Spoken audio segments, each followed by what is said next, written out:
Hello everyone, welcome back to Fun is Fun Reviews. Today we'll be going over the Razer DeathAdder 3500 DPI. First thing I want to go over is the shape of the mouse.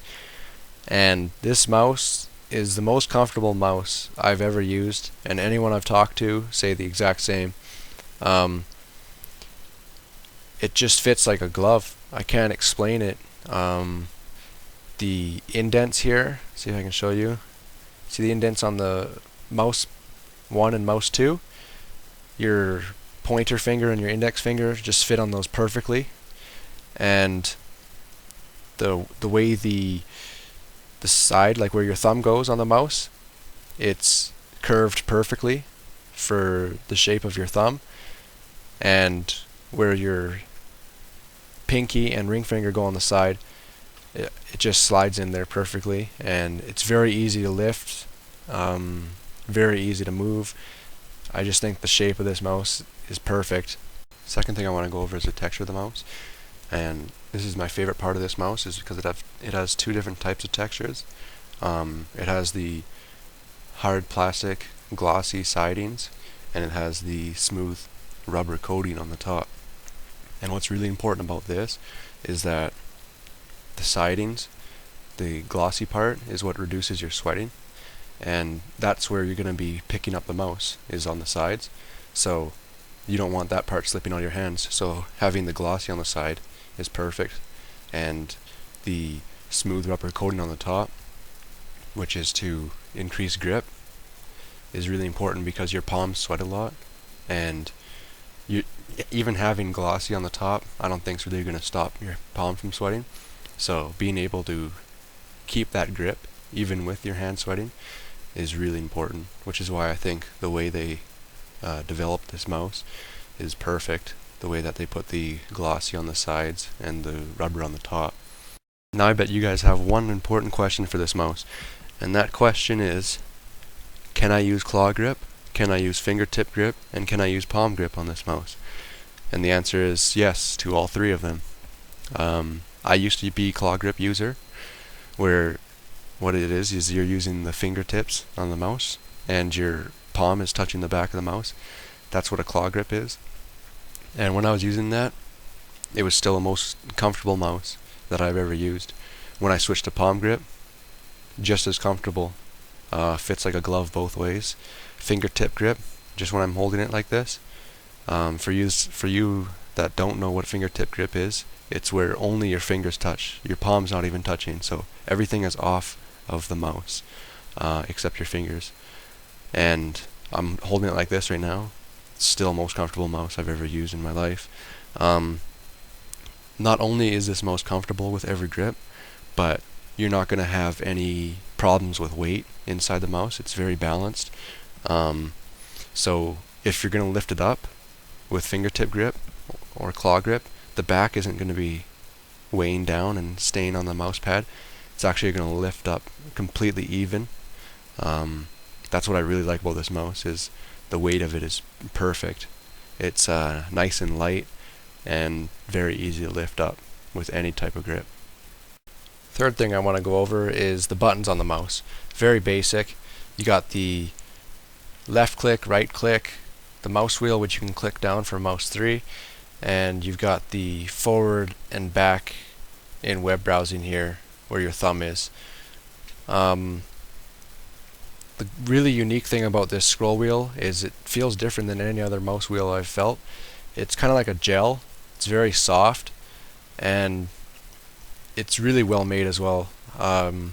It spins very easily, but at the same time you can define the notches that it goes through, so you can feel it click very easily, but at the same time you don't have to use too much force to spin it around. Next thing I'm going to go over here is drivers, DPI, and pretty much just the insides of the mouse and how it works. First thing I want to show you guys is the infrared sensor it has. Infrared is very high tech. It tracks very easily on almost any surface. You can use this mouse on a cloth pad, you can use it on a plastic pad, metal pad, pretty much any pad out there for sale. I personally use cloth pad here, the SteelSeries QCK Plus, and haven't had a problem with this mouse on top of it. And I've had this mouse for probably almost 5 years now. Works perfectly fine still. The highest DPI on this mouse is 3,500 and the lowest is 450. That's the one odd thing about this mouse, is that it actually doesn't go down to 400 like almost every other mouse out there. I don't see much of a problem with that though, since you can always change your Windows mouse settings, and you can always change your in-game sensitivity to accompany for any extra mouse speed that you get from the extra 50 DPI. Last few things I'm going to go over are the cord, the skates, and the drivers of this mouse. The drivers are decent.